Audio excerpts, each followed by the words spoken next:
আসসালামু আলাইকুম রহমতুল্লাহ।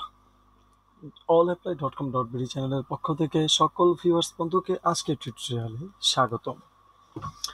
একাদশ শ্রেণীর ভর্তির যে নতুন পদ্ধতিটা করা হয়েছে, যা গত বছরও ছিল না এবং ধারাবাহিকভাবেই পূর্বের বছরগুলোতে আগের রুলসে ভর্তির আবেদন পদ্ধতিটা ছিল।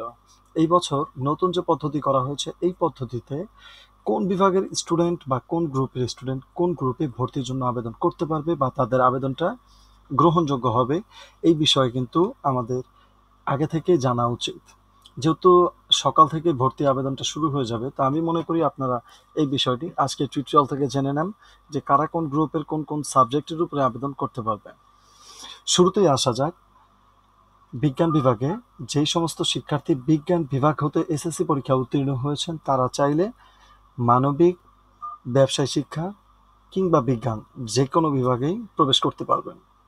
এবং যারা মানবিক শাখা থেকে পরীক্ষা দিয়েছেন বা মানবিক শাখা থেকে এসএসসিতে উত্তীর্ণ হয়েছেন, মাধ্যমিক পরীক্ষা উত্তীর্ণ হয়েছেন, তারা চাইলে মানবিক শাখাতেও ভর্তি হতে পারবেন। কিংবা যদি চান ব্যবসায় শিক্ষা বা বিজনেস স্টাডিজ গ্রুপ নিয়ে পড়াশোনা করবেন, তাহলে আপনারা চাইলে ব্যবসা শিক্ষা গ্রুপে অ্যাডমিশন নিতে পারবেন। কিন্তু আপনারা কোনোভাবেই বিজ্ঞান বিভাগে অ্যাডমিশন নিতে পারবেন না। সেম একইভাবে বিজনেস স্টাডিজ বা ব্যবসায়িক শিক্ষা গ্রুপ থেকে যারা উত্তীর্ণ হয়েছেন এসএসসি পরীক্ষায়, একাদশ শ্রেণীতে ভর্তির জন্য আবেদন করবেন, তারাও মানবিক কিংবা বিজনেস স্টাডিজ বা ব্যবসায় শিক্ষা গ্রুপে যে কোনো একটাতে ভর্তি হতে পারবেন বা ভর্তির জন্য আবেদন করতে পারবেন।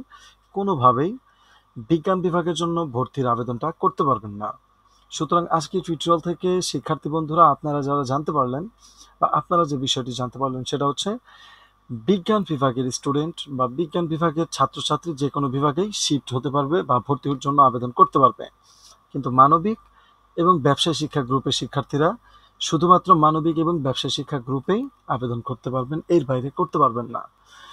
তো আজকের ভিডিওতে সাথে থাকার জন্য ধন্যবাদ। নতুন কোনো টপিক প্রয়োজন পড়লে অবশ্যই কমেন্ট বক্সে জানাবেন। আমি চেষ্টা করব আপনাদের সমস্যাগুলো সমাধান করে দেওয়ার জন্য এবং আপনাদের সাথে থাকার জন্য। ধন্যবাদ। আসসালামু আলাইকুম।